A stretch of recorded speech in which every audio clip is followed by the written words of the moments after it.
आहे. महाराजांची कीर्ती बेफाम, भाल्या भाल्यांना फुटला घाम. याला कोण घालिले सन, दरबारी पुस्ती बेगम. बडी बेगम म्हणजे आली आदिलशहाची आई बर का.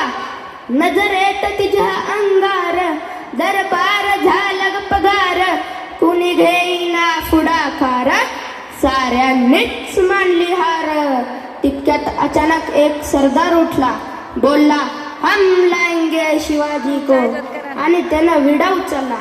नाव तेच अफजल खान, जिता जागत जणू सैतान. खान बोलला छाती ठोकून, शिवबाला टाकतो चिरडून. कौतिक झाले दरबाराचे, खान निघाला मोठ्या गुरमीत. वाटेत भेटेल त्याला चिरडीत, ठेचीत खानाची सेना निघाली. गाव लुटली, देवळ उद्ध्वस्त केली, आया